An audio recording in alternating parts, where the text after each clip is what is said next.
करेंगे 9वीं कक्षा के लिए हिंदी मंजरी किताब की एक कविता प्रियतम। इस कविता के लेखक सूर्यकांत त्रिपाठी निराला। कवि सूर्यकांत त्रिपाठी निराला का जन्म बंगाल के मेदिनीपुर जिले के महिषादल नामक नगर में सन 1897 में हुआ था। पढ़ाई लिखाई वहीं हुई। उनका जीवन अभावों और विपत्तियों से पीड़ित रहा, लेकिन उन्होंने किसी विपत्ति के सामने झुकना नहीं सीखा। यानी वो हमेशा संघर्ष करते रहे, विपत्तियों के साथ लड़ते रहे। जिंदगी भर गरीबी में दिन काटे, लेकिन बड़े दानी थे और बड़े स्वाभिमानी थे। गरीब होते हुए भी वे स्वाभिमानी थे और दानी भी थे। वे हिंदी, संस्कृत, बांग्ला आदि अनेक भाषाओं के पंडित थे, यानी जानकार थे। संगीत के अच्छे जानकार थे, संगीत विद्या भी उनको मालूम था। वे छायावादी युग के कवि थे। उन्होंने मुक्त छंद में कविता लिखना भी आरंभ किया।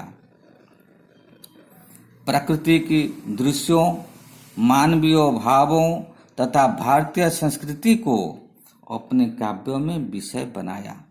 अन्याय, अत्याचार व संकीर्णता के प्रति सदा विद्रोही बने रहे। मतलब वो अन्याय अत्याचार को सहन नहीं कर सकते थे, उनके लिए वो विद्रोह करते थे।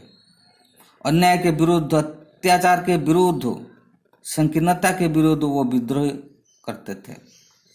परंपरा से हटकर उन्होंने नूतनता को अपनाया। दीन दुखी पीड़ित जनता के प्रति गहरी सहानुभूति व्यक्त की। उनकी कविता में जीवन संग्राम में लड़ने की प्रेरणा निहित है। कैसे मनुष्य खुद संग्राम करके आगे की ओर बढ़ना चाहिए, इस कविता में ये प्रेरणा निहित है। ये जो कविता आज हम पढ़ेंगे प्रियतम, ये एक पुराण कथा के आधार पर है।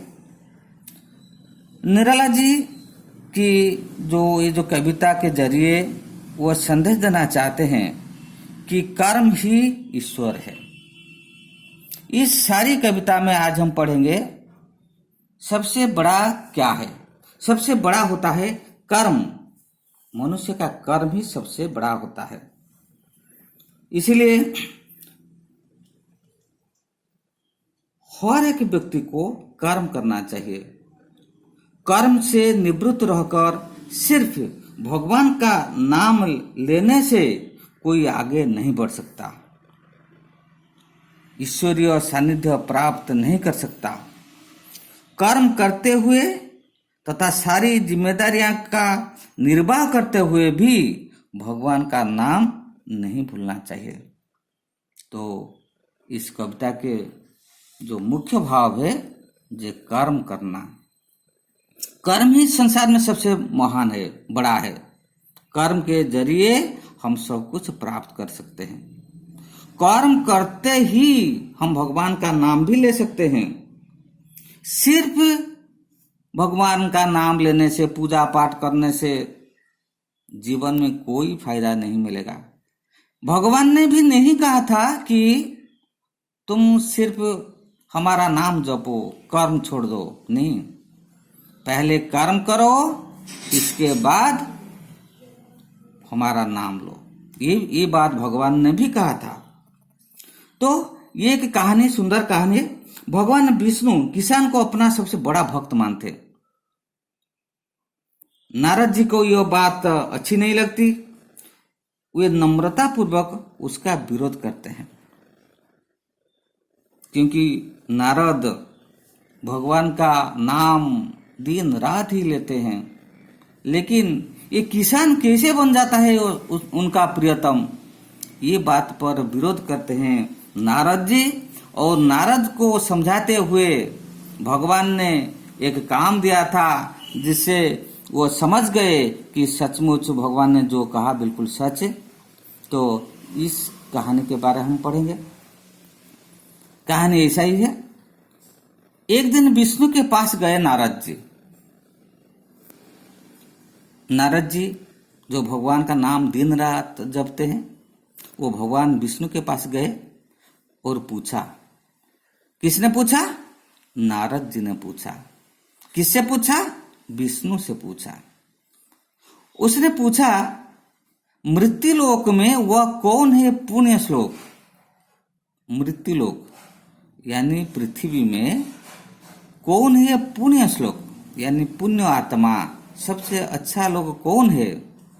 जो भक्त तुम्हारा प्रधान, जो तुम्हारा प्रधान भक्त है। नारद जी ने पूछा भगवान से, संसार में ऐसा कौन सा पुण्य श्लोक है, जो पुण्यवान व्यक्ति है, जो आपका भक्त, प्रिय भक्त है? तो विष्णु जी ने कहा, एक सज्जन किसान है, प्राणों से प्रियतम।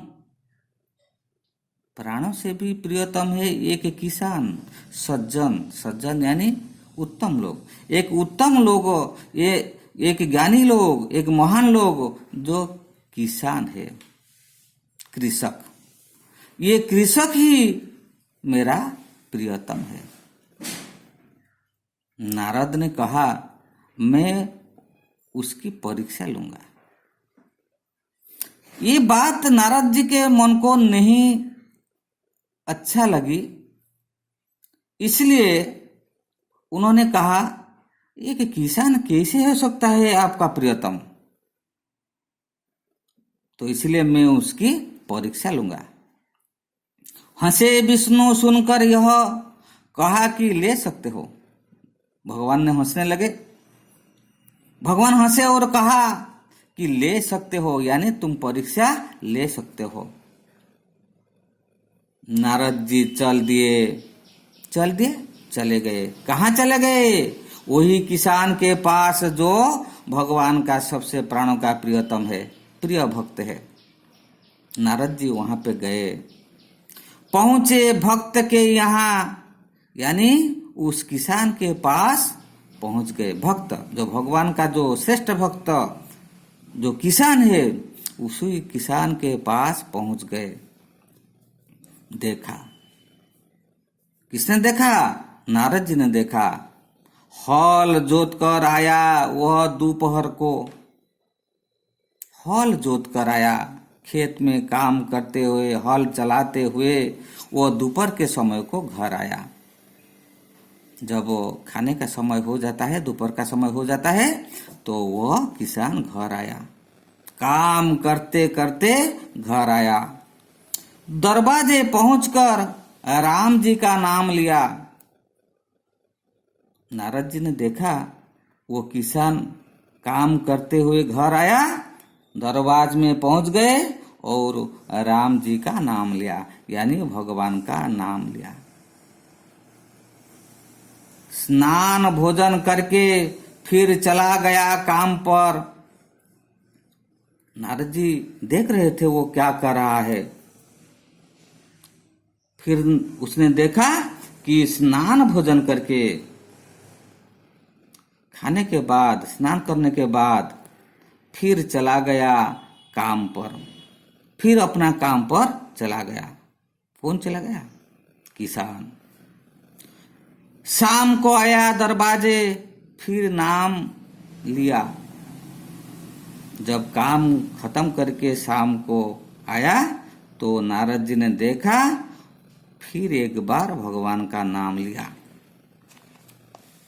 प्रातः काल चलते समय एक बार फिर उसने मधुर नाम स्मरण किया। इसके बाद में रात आई और रात बीतने के बाद प्रातःकाल हुआ, यानी सवेरा हुआ, और सवेरे में वह फिर भी अपने काम पर चले गए। और उसी समय चलते समय, अपने काम पर चलते समय एक बार फिर उसने मधुर नाम स्मरण किया।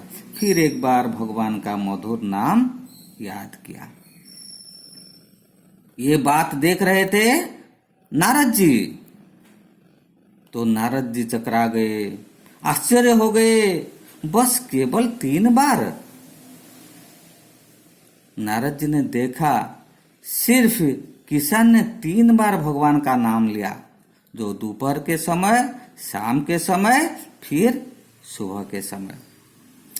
नारद चकरा गए, आश्चर्य हो गए नारद, भगवान का नाम 3 बार लिया।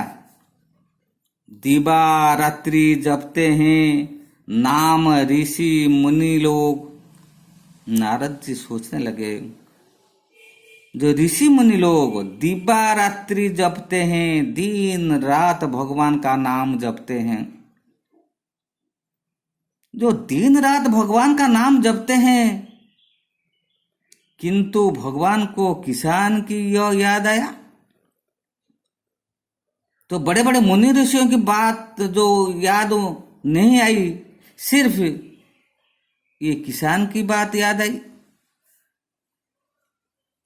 तो गए हुए विष्णु लोग बोले भगवान से, मन में शंका थी, कैसे वो भक्त बन गए? बड़े बड़े मुनि ऋषि लोग दिन रात जपते हैं, वो बड़े भक्त नहीं बने?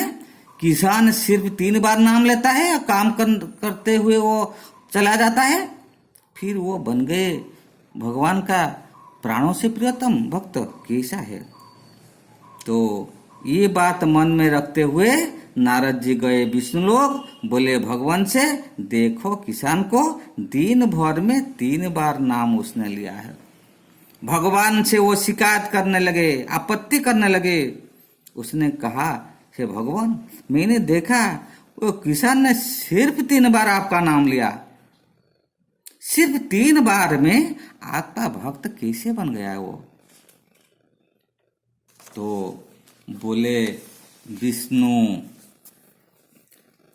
नारद जी की बात सुनकर विष्णु जी बोले क्या बोले?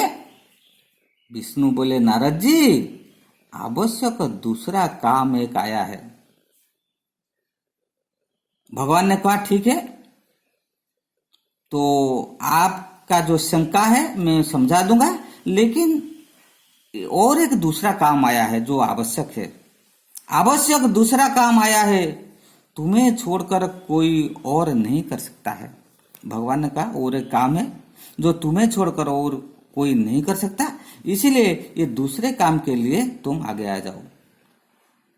साधारण विषय है, तुम जो सवाल पूछते हो वो मेरा भक्त कैसे बना, ये विषय बिल्कुल साधारण है। बाद को विवाद होगा, तो बाद में हम इसके बारे में चर्चा करेंगे। विवाद होगा मतलब चर्चा करेंगे, तो वो भक्त कैसे बना, लेकिन पहले तुमको करना है एक आवश्यक दूसरा काम करना है।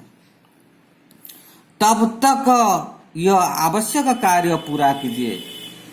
तो ये जो बाद को तो विवाद होगा, इस साधारण विषय पर में विवाद होगा, लेकिन पहले तुम मेरा दूसरा काम कर दो, तब तक यह आवश्यक कार्य पूरा कीजिए।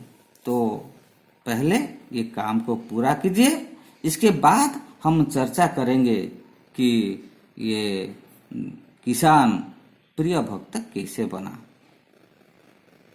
तो बच्चों, आज इतना ही पढ़ेंगे, वीडियो लंबी हो जाएगी, इसलिए कल को हम पढ़ेंगे ये जो बाकी अध्याय है, जो बाकी भाग है, इसके बारे हम पढ़ेंगे।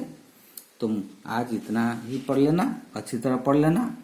रहता हूँ गिरीश सर।